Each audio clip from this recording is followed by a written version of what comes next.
عقل کا استعمال۔ ہم دیکھتے ہیں کہ گزشتہ چند صدیوں سے دنیائے انسانیت سائنس اور ٹیکنالوجی کی بے پناہ ترقیوں کے ثمرات سے خوب استفادہ کر رہی ہے۔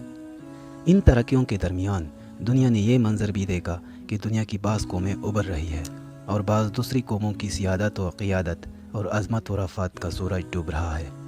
زیادہ وقت نہیں گزرا جب دنیا کے سٹیج پر کچھ تہذیبیں ابھری اور کچھ کا زوال شروع ہوا۔ تحقیقی نظر رکھنے والے ایک انصاف پسند اور ایک آزاد انسان کے ذہن میں یہ سوال ابھرتے رہتے ہیں کہ آخر دنیا کا خالق اور مالک کن وجوہات کی بنا پر کسی قوم کو اٹھاتا ہے اور کسی قوم کو پیوند خاک کر دیتا ہے۔ ظاہر ہے کہ اس کا کوئی کام مصلحت سے خالی نہیں ہو سکتا۔ اس دستے بدستہ راز کی عقدہ کشائی اس وقت ہوتی ہے جب کوئی صاحب فکر انسان قرآن حکیم کی 21ویں سورۃ الانبیاء کی 10ویں آیت پر رک کر سوچنے لگتا ہے، انسانوں، بے شک ہم نے نازل کی ہے تمہاری طرف ایک ایسی کتاب جس میں تمہارا تذکرہ موجود ہے، کیا اب بھی تم عقل کا استعمال نہیں کرو گے؟ آیت کا آخری حصہ پڑھ کر ایک صاحب فکر انسان دفعتاً چونک جاتا ہے کہ عقل کے استعمال پر خالق کائنات نے کس قدر زور دیا ہے۔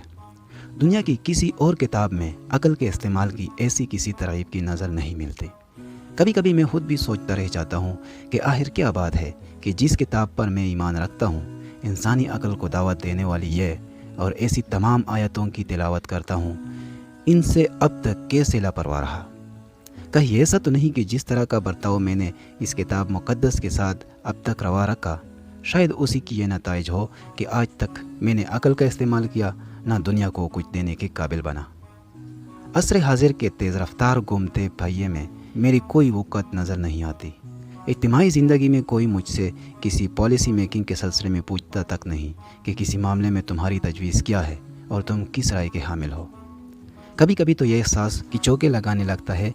کہ کہیں مجھے اس زمین کا بوجھ تو تصور نہیں کیا جا رہا ہے۔ بڑا قرب ہوتا ہے یہ سوچ کر کہ میری حیثیت اس دنیا میں ایک عضو نکارہ کسی ہو کر رہ گئی ہے کہ جسے ساری دنیا مل کر کاٹ دینا چاہتی ہے تاکہ یہ دنیا میرے وجود سے خالی ہو جائے۔ حیرت انگیز مگر خوشگوار سوال ایک اور بھی ابھر کر سامنے آتا ہے کہ مجھے مٹھائے جانے کے سارے جتن کامیابی سے ہمکنار کیوں نہیں ہو رہے ہیں؟ یہ سوال ایسا ہے کہ یہ مجھے غور و فکر یا دوسرے الفاظ میں عقل کے استعمال پر آمادہ کرتا ہے کہ اب تو کم از کم مجھے اپنی عقل کو زحمت دینی ہوگی۔ یوں لگتا ہے جیسے کوئی وجہ ایسی ضرور ہے جس کی بنیاد پر روئے زمین سے ابھی تک ہم نہیں مٹائے جا سکے ہیں، اور یہ کہ اب تک ہمارا وجود باقی ہے۔ قدرت کے اصول کبھی تبدیل نہیں ہوتے، وَلَن تَجِدَ لِسُنَّتِ اللَّهِ تَبْدِيلًا۔ عقل کے استعمال پر غور و فکر کا سلسلہ چلا تو 13ویں سورۃ الرعد کی 17ویں آیت کا مضمون یاد آیا، جسے بطور یاد دہانی یہاں ہم درج کرتے ہیں۔ نازل کیا اللہ نے آسمان کی بلندیوں سے بارش۔ اس طرح بیان کرتا ہے اللہ حق اور باطل کو، تو جو جھاگ یا کچرا ہوتا ہے وہ چلا جاتا ہے سوکھ کر، اور جو نفع بخش ہوتا ہے انسانوں کے لیے ٹھہراؤ دیتا ہے، اسٹیبلش کرتا ہے۔ اسے زمین میں اس طرح بیان کرتا ہے اللہ مثال ہے۔ بڑی آسانی سے سمجھ میں آنے والی یہ بات ہے کہ اللہ دنیا میں ان لوگوں کو ہی دوام اور بقا عطا کرتا ہے جو انسانیت کے لیے نفع بخش ہو۔ تھوڑی سی ذہنی مشقت کے بعد یہ حقیقت کھل جاتی ہے کہ دنیا کو دینے کے لیے گو کہ میرے پاس بظاہر کچھ نہیں رہ گیا ہے، مگر ایک چیز بہرحال ایسی ہے جو صرف میرے ہی پاس ہے، اور دنیا کی قومیں اپنی تمام تر ترقیوں کے اعلیٰ اور رغم اس گراں قدر نعمت سے محروم ہے، اور وہ ہے کتاب اللہ اور وحی الہی کی نعمت، جو آیات قرآن مجید کی شکل میں آج بھی پوری حفاظت کے ساتھ زندہ و تبندہ ہے، ہماری تحویل میں ہے۔ شاید ہم صفحہ ہستی سے اس لیے نہیں مٹ رہے ہیں کہ اتفاقاً ایک امانت ایسی ہے جو ہمارے پاس رہ گئی ہے، جسے دنیا کے ان انسانوں تک ہمیں پہنچانا ہے جو اس سے محروم رہ گئے ہیں۔ پہاڑوں نے جسے ڈھونے سے مزوری جتائی تھی، ابھی تک سر پہ اپنے بوجھ وہ ڈھویا کہاں ہوں میں۔ لیکن دلچسپ بات یہ ہے کہ جو نعمت ہمارے پاس موجود ہے اس کے فہم و ادراک کے لیے عقل ہی کی ضرورت تھی، جسے شاید ہم نے استعمال نہیں کیا۔ یہی مجرمانہ کوتاہی تھی جو دنیا کی موجودہ بے راہروئی کی ذمہ دار بن گئی۔ اب تو کم از کم ہمیں عقل کے موجودہ تعطل کو توڑنا چاہیے تاکہ ہم اس منطقی نتیجے پر پہنچ سکے جہاں کتاب اللہ ہمیں پہنچانا چاہتی ہے۔ زیر نظر مضمون اسی مقصد کے لیے لکھا گیا ہے کہ ہم اپنی عقل کے استعمال کی اہمیت کو پہچانیں کہ فی الواقعہ ہمیں اپنی عقل کو کیسے، کس کے لیے اور کیوں استعمال کرنا ہے۔ خصوصاً آیات قرآنی کے مطالعے کے دوران عقل کا استعمال ناگزیر ہے۔ مذکورہ آیت شریفہ میں رب تعالیٰ نے انسانوں سے فرمایا کہ ہم نے ایسی کتاب نازل کی جس میں تمہارا تذکرہ موجود ہے، پھر انسانوں کو دعوت دی کہ وہ اپنی عقل اور ذہانت کا استعمال کرے۔ یہ کہنا کہ اس کتاب برحق میں تمہارا تذکرہ موجود ہے دراصل اشارہ ہے اس حقیقت کی طرف کہ جس دور میں بھی کتاب نازل کی گئی اس کا موضوع صرف انسان اور اس کی ہدایت رہا ہے۔ رب تعالیٰ کی مخاطبت بھی ایک انسان ہی سے رہی ہے، اور اسی کے ذکر سے مالک کائنات نے اپنی اس کتاب کو معمور فرمایا۔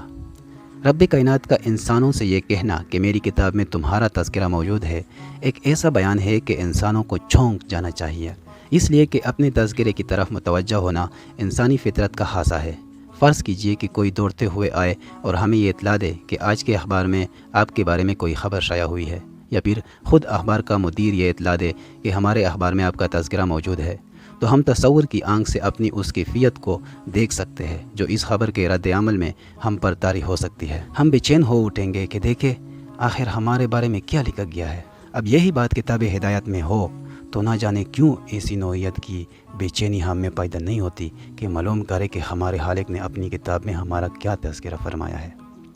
اگر ایسی بے چینی کسی انسان میں پیدا ہوتی تو وہ دیکھتا کہ اس کی اپنی زندگی کی حقیقت کیا ہے، کس مقصد حیات کو اسے اپنانا ہے، اور اس کے اپنے انجام کے بارے میں کیا خبر ہے جو پیشگی طور پر اسے دی جا رہی ہے۔ پھر اس کے مان بعد یہ سوال کہ جب تمہارا تذکرہ اس میں موجود ہے تو پھر تم عقل کا استعمال کیوں نہیں کرتے؟ اگر نعمت عقل کا تم استعمال کرتے تو تم دیکھتے کہ قرآن شریف کی نورانی روشنی تمہاری شخصیت کے ایک ایک پہلو کو منور کرتی جا رہی ہے۔ تم پر یہ عقیدہ کھولتا کہ تم اس زمین کے مستقل باشندے نہیں ہو، بلکہ تم کہیں سے آئے ہو اور ایک دن اس مقام عرضی سے، جسے تم کرہ ارض کہتے ہو، چھوڑ کر نقل مکانی کرنی ہے۔ تمہارا یہ کوچ یکے بعد دیگرے اور فردن فردن ہوگا، گویا تم میں سے ہر انسان اپنی پیدائش کے ساتھ اپنی واپسی کا ٹکٹ، ریٹرن ٹکٹ اپنے ساتھ لایا ہے، جس میں اس کی واپسی کی تاریخ، روانگی کا وقت اور مقام درج ہے، قطع نظر اس سے کہ وہ نہیں جانتا کہ کب، کہاں اور کس وقت وہ یہاں سے کوچ کرے گا۔ گویا اس کے اندراجات پر ایک پٹی چپکی ہوئی ہے جسے وقت آنے پر اسکریچ کر دیا جائے گا۔ اس حقیقت کو کتاب اللہ کی 10ویں سورت کی 56ویں آیت میں رب تعالیٰ نے بیان فرمایا ہے۔ وہی رب ہے جو زندگی دیتا ہے اور وہی موت بھی دیتا ہے، اور اسی کی طرف تمہیں لوٹ کر جانا ہے۔ اس آیت میں بھی انسان ہی موضوع تذکرہ ہے۔ زمین پر ہر انسان کو یہ آزادی اختیار حاصل ہے کہ اس کا من چاہے تو وہ قدرت کے قانون کی پابندی کرے اور نہ چاہے تو من چاہی زندگی گزارے، لیکن اس پر یہ حقیقت واضح رہنی چاہیے کہ بہرحال ایک مقررہ مدت کے بعد اسے لازمان اپنے مالک کی بارگاہ میں جواب دہی کرنی ہے۔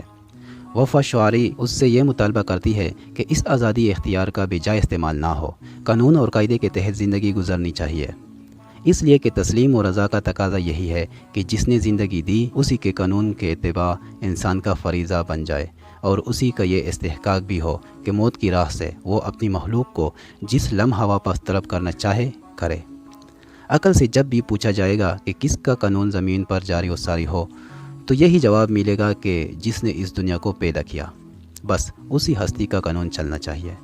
عقل خود یہ دلیل فراہم کرے گی کہ چونکہ کائنات کی ساری قوتیں اس کے نظام اور اس کے احکام کی بجاوری میں مصروف ہے، جو ساری کائنات کے جملہ اسباب و متاع کا مالک ہے، جس کے قبضہ قدرت میں سارے انسانوں کی جان ہے، جو مالک ہے حیات کا بھی اور موت کا بھی، پھر یہی عقل اس ضرورت کا احساس دلائے گی کہ خالق کے قانون کو دیکھا جائے، اسے پڑھا جائے اور سمجھا جائے، اس پر غور و فکر کیا جائے اور اس پر عمل کی راہ تلاش کی جائے۔ رہی بات عملی مظاہرہ کے لیے کسی نمونے کی، تو آخری رسول صلی اللہ علیہ وآلہ وسلم کے اسوہ حسنہ اور مثالی کردار ہمارے سامنے ہے۔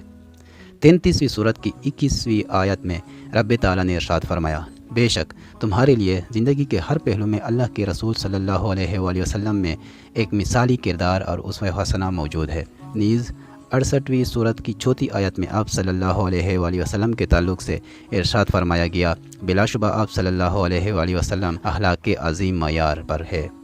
ان حضرت صلی اللہ علیہ وآلہ وسلم کے اسوہ حسنہ، ان کا کردار و گفتار، ان کی نشست و برخاست، ان کی خاموشی و گفتگو، ان کی ذات و صفات، ان کی معاشی و کاروباری زندگی، ان کی ذاتی و اجتماعی زندگی، عرض کہ ان کی شخصیت کے ہر پہلو کا موروثی مطالعہ، آبجیکٹیو سٹڈی کی جائے تو یہ معلوم کرنے میں دیر نہیں لگے گی کہ اخلاق و عمل، کردار و گفتار کے کسی بھی معیار پر آپ صلی اللہ علیہ وآلہ وسلم کی ذات اقدس ایک مینار نور کی طرح ہے۔ ایک ایسی بلند قامت شخصیت کے جسے چشم فلک نے قرۂ عرض پر کبھی نہیں دیکھا۔ بیک وقت آپ صلی اللہ علیہ وآلہ وسلم کی ذات اقدس ایک بہترین مقرر، ایک عظیم فلسفی و قانون ساز، ایک بلند حوصلہ فوجی کمانڈر، ایک بہترین منتظم، ایک مشفق والد، ایک مثالی شوہر، ایک عظیم عوامی رہنما، ایک عظیم سیاسی منتظم وغیرہ کا مجموعہ نظر آتی ہے۔ دل و دماغ کو فتح کرنے والی ایک ایسی شخصیت جو عقل کے دروازوں کو مسلسل وا کرتی چلی جاتی ہے، خیالات خم اور فرسودگیوں کی قطع بن کر ابھرتی دکھائی دیتی ہے،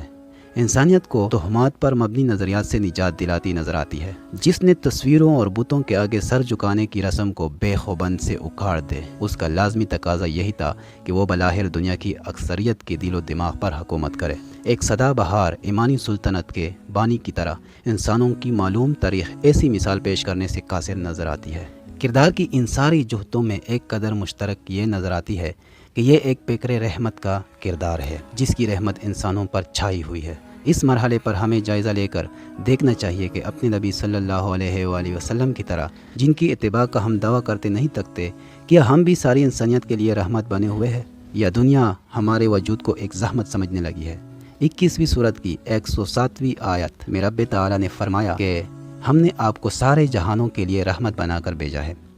اس طرح اخلاق کے اعلیٰ معیار کو قائم کرنے والے رول ماڈل کی پیروی اور اسوہ حسنہ کی اتباع کرنے کے لیے اللہ تعالیٰ نے تیسری سورت کی 132ویں آیت میں یہ حکم ارشاد فرمایا کہ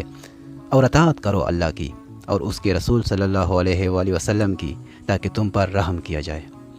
یہ ہماری خوشبختی ہے کہ ہمارے پاس رب العالمین کی کتاب اور رسول اکرم صلی اللہ علیہ وآلہ وسلم کے اسوہ حسنہ کی شکل میں منبعِ ہدایت موجود ہے۔ ایک طرف زندگی گزارنے کا ایک پورا پیکیج ہے، تو دوسری طرف اس کا پریکٹیکل اپلیکیشن بھی موجود ہے۔ اگر ہم اپنی زندگی کے ہر پہلو پر ہدایت کے اس پیکیج کو منطبق کریں گے تو بلا شبہ ہماری عقل و شعور کے لیے ہر زمانے میں فکر و نظر کے نئے نئے اسباق ملتے چلے جائیں گے۔ آج ساری دنیا انگشت بدندہ ہے کہ حدود اربع کے اعتبار سے ایک وسیع و عریض ملک یعنی ارض العرب، جہاں کی شرح خواندگی تقریباً نہیں کے برابر تھی، کیوں کر محض 23 سال کے عرصے میں 100% ہو جاتی ہے۔ غور کیا جائے تو یہ نبوی طریقہ کار ہمارے سامنے آتا ہے کہ پہلے تو آپ صلی اللہ علیہ وآلہ وسلم نے ہر انسان کو مساوی درجہ عطا فرمایا، پھر کسب علم کو نہ صرف عوامی حیثیت بخشی بلکہ ساتھ ساتھ اسے ایک دینی فریضہ بھی بنایا، پھر اس پر مستزاد یہ کہ ہر انسان کو آپ صلی اللہ علیہ وآلہ وسلم نے عقل کے استعمال کی دعوت دی۔ یہی سبب تھا کہ انسانیت کے جوہر چمک اٹھے، اس لیے کہ آپ صلی اللہ علیہ وآلہ وسلم کی نظر میں یہ کام اس قدر اہم تھا کہ آپ صلی اللہ علیہ وآلہ وسلم نے اسے اپنی ترجیحات میں سب سے اوپر رکھا۔ ہم دیکھتے ہیں کہ ہر انسان اپنی ذات میں اللہ کا ایک منفرد شاہکار ہے، اتنا منفرد کہ اس سانچے میں ابھی تک کوئی مخلوق خداوندی ڈلی ہی نہیں اور نہ قیامت تک اس کے ڈالنے کا امکان ہے۔ پھر انسانوں میں بھی ان کے چہروں کی بناوٹ الگ، رنگ و روپ الگ، زبان اور ان کی نسل الگ، اخلاق و آداب اور قد و کاٹ اور استطاعت و صلاحیت الگ، حتیٰ کہ انگلیوں کے نشان کے اعتبار سے بھی انسان ایک دوسرے سے الگ خلق کیے گئے ہیں۔ رب کی ثنائی کی داد دیجیے کہ جسے جس سانچے میں چاہا ڈال دیا، مگر کسی دوسرے کی تخلیق کے لیے اسی سانچے یا پیمانے کی اسے ضرورت ہی نہ رہی۔ بالکل اسی طرح ہر انسان کے لیے رب تعالیٰ نے مخصوص جوہر بھی متعین فرمائے تاکہ اس کی شخصیت کو نکھرنے اور اس کے کردار کو سنوارنے کا موقع ملے، اسے مساویانہ عزت و عظمت سے نوازا جائے، اس کی عزت نفس اور اس کے احساس حریت کو وہ رتبہ دیا جائے جس کا وہ حقدار ہے، اور اس کی ذہنی صلاحیتوں کو اس کے اپنے تجربات کی روشنی میں پھیلنے پھولنے کا موقع میسر آئے۔ رسول کریم صلی اللہ علیہ وآلہ وسلم کے اسوہ حسنہ میں ہم یہ بھی پائیں گے کہ آپ صلی اللہ علیہ وآلہ وسلم نے اپنے ہر رفیق کو اپنی ذات اقدس سے فیض اٹھانے کے بھرپور مواقع عنایت فرمائے، بلکہ بحران کے حالات میں بھی آپ صلی اللہ علیہ وآلہ وسلم نے اس طرز عمل کو ترک نہیں کیا۔ مثلا جنگ احزاب کے موقع پر جب حضرت سلیمان فارسی رضی اللہ تعالیٰ عنہ نے اپنے تجربہ اور اپنی سوچ کی بنیاد پر جب کوئی مشورہ دینا چاہا تو آپ صلی اللہ علیہ وآلہ وسلم نے اسے بحران کے حالات کے درمیان قبول فرما کر فارس کے ایک غیر مقامی نیک نفس کو وہ شرف بخشا اور وہ عزت افزائی فرمائی کہ تاریخ مسویانہ سلوک کے ایسے گراں قدر واقعات سے اکثر خالی ہی نظر آتی ہے۔ اسی طرح حضرت بلال رضی اللہ تعالیٰ عنہ، جسے ہزاروں صحابہ کرام رضوان اللہ تعالیٰ علیہم اجمعین کو اس وقت کے معاشرے میں عزت و عظمت کا کوئی موقع میسر آنا تاریخ کا ایک نادر روزگار واقعہ ہے۔ کیونکہ اس وقت کے جاہلیت زدہ معاشرے میں ایسے انقلاب فکر و نظر کا کوئی امکان تک موجود نہیں تھا۔ تاہم حضرت بلال رضی اللہ تعالیٰ عنہ کو عظمت و جلالت کا وہ مقام میسر آتا ہے کہ وہ قیامت تک شرف صحابیت کے ایک مسلم مقام پر فائز ہونے کے ساتھ ساتھ اہل ایمان کے نور نظر بن جاتے ہیں۔ لفظ عقل، جسے ہم عقل عام، کامن سینس یا انسانی ذہانت میں بھی کہہ سکتے ہیں، خود قرآن شریف کا لفظ ہے۔ یہ لفظ جو کتاب اللہ میں تقریباً 39 مرتبہ استعمال ہوا ہے، اور رب العالمین نے تواتر کے ساتھ تمام انسانیت کو اپنی کتاب میں عقل کے استعمال کی دعوت بھی دی ہے۔ سچی بات تو یہ ہے کہ رب تعالیٰ کو اپنے وہ بندے متعلق پسند نہیں جو عقل کے استعمال سے گریز کرتے ہیں۔ اسی لیے رب تعالیٰ نے 25ویں سورت کی 44ویں آیت میں نہایت سختی کے ساتھ فرمایا، کیا تم سمجھتے ہو کہ ان کی اکثریت سماعت کا یا عقل کا استعمال کرتی ہے؟ نہیں، بلکہ یہ تو محض جانور ہے یا ان سے بھی زیادہ بدتر۔ کلام اللہ میں بار بار جو الفاظ آتے ہیں، لعلکم تعقلون، افلا تعقلون، لقوم یعقلون، فہم لا یعقلون، اکثرہم لا یعقلون، ان الفاظ پر مشتمل آیتیں انسانی عقل کو بھی اور انسانی ذہانت انٹیلیکٹ کو بھی دعوت دیتی ہے تاکہ ہم میں سوچ کا عمل جاری و ساری ہو جائے، کامن سینس کے استعمال کی ہماری عادت بنے۔ اس طرح ہم انسانی عقل کی قدر و قیمت کے ساتھ اس کے استعمال کا سلیقہ بھی سیکھ لیں۔ انسانی سوچ کا یہ عمل دراصل اس کی ساری ترقیات کا ضامن ہے۔ دنیاوی ترقی کا دار و مدار بھی اسی پر ہے، اور اپنی ہمیشہ کی زندگی کی ترقی کے رازہائے دست بستہ بھی اسی فکر و عمل کے ذریعے کھولنے شروع ہوں گے۔ شرط یہ ہے کہ عقل کو کتاب اللہ اور اسوہ رسول صلی اللہ علیہ وآلہ وسلم کی روشنی میں استعمال کیا جائے، چاہے معاملات دنیا ہو کہ معاملات دینی۔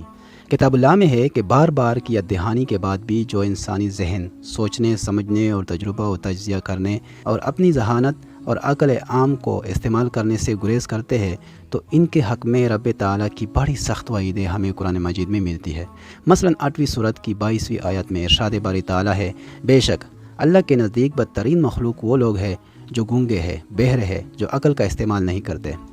ایسے ہی سخت الفاظ مگر دوسرے انداز میں سورہ یونس کی 100 نمبر کی آیت کے آخر میں فرمائے کہ اور اللہ گندگی میں پڑے رہنے دیتا ہے ان لوگوں کو جو عقل کا استعمال نہیں کرتے۔ دیگر مخلوقات سے انسانوں کا امتیاز محض عقل کے استعمال کی بدولت ہے، اور اس وجہ سے ہے کہ انسان کو اس کے خالق نے ذہانت کا مالک بنایا ہے۔ کتاب اللہ میں بکثرت مقامات پر اس پر بڑا زور دیا گیا ہے۔ ظاہر ہے انسان کے اوصاف یا اس کے خامیوں اس کی نفسیات و قوائف سے اس کے پیدا کرنے والے سے زیادہ بہتر طور پر کون واقف ہو سکتا ہے؟ وہ نہ صرف انسان کی کمزوریوں کو جانتا ہے بلکہ اس کے بہکنے اور اپنی راہ کھوٹی کرنے کے اسباب و علل اور سچویشن اور مواقع سے بھی وہ خوب واقف ہے۔ انسان کی ہوس و لالچ، تمنا و طمع، حرص و آرزو کو بھی اس کا رب خوب جانتا ہے۔ انسان کے من موجی چنچل دل کو بھی وہ خوب جانتا ہے۔ وہ یہ بھی جانتا ہے کہ وہ پیش باندیاں کیا ہے جس سے طمع و حرص کے دروازے بند کیے جا سکتے ہیں اور اس کی شخصیت میں نکھار اور اس کے کردار میں مضبوطی آ سکتی ہے۔ اس کی مثال حیات میں سدھار اور اس کی زندگی سے آشنا ہو سکتی ہے۔ یہ اور ایسی ساری چیزوں کا احاطہ ہمارے مالک نے اپنی کتاب میں بڑے آسان طریقے سے کر رکھا ہے۔ رب تعالیٰ نے الکتاب سے استفادہ کے لیے جن 2 شرطوں کو مقدم کیا ہے، ان میں سے ایک تو یہ کہ انسان اپنے رب کی سب سے بڑی نعمت یعنی اسے بخشی گئی عقل یا ذہانت یا عقل عام کو استعمال میں لائے، اور دوسرے یہ کہ رسول اکرم صلی اللہ علیہ وآلہ وسلم کے پیش کردہ نظام اور ان کے اخلاق و کردار کی پیروی اور ان کے اسوہ حسنہ کی اتباع کرے۔ کتاب ہدایت کا کمال یہ ہے کہ ایک انسان کی فرداً تربیت کرتی ہے تاکہ ایسے افراد پر مشتمل ایک ایسا گروہ تیار ہو جائے جو اپنی ذمہ داری کے احساس سے مزین ہو، اپنے فرائض سے اسے واقفیت ہو جائے،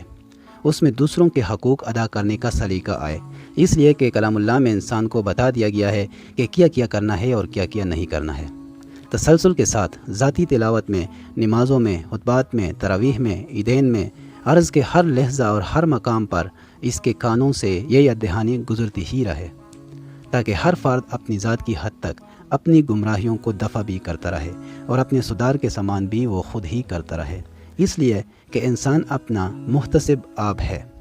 وہ خود کو اچھی طرح پہچانتا ہے۔ سورۃ القیامہ میں 14 اور 15 نمبر کی آیت میں فرمایا گیا، انسانوں کو اپنے آپ پر پوری بصیرت حاصل ہے، یہ بات دیگر ہے کہ وہ عذر، تعویلات اور بہانے پیش کرتا رہتا ہے۔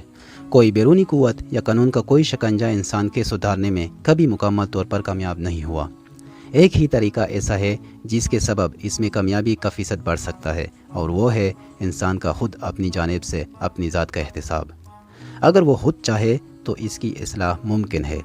یہی ہے جسے کتاب اللہ میں تقویٰ کا نام دیا گیا ہے۔ اس کا عملی نمونہ بھی کتاب اللہ نے پیش کیا ہے۔ روزہ جیسی عبادات کو فرض کرتے ہوئے سورۃ البقرہ میں فرمایا، روزے کے عمل سے تم میں تقویٰ کا سلیقہ آئے گا۔ روزہ ایک ایسی عبادت ہے جو انسان خود ہی اپنے نفس اور اپنی خواہشات پر خود ہی پابندی لگا کر ہی پورا کر سکتا ہے۔ ایک انسان کو روزہ پورا کروانے پر دنیا کی کوئی طاقت، کوئی قانون اور کوئی پولیس قادر نہیں ہو سکتی۔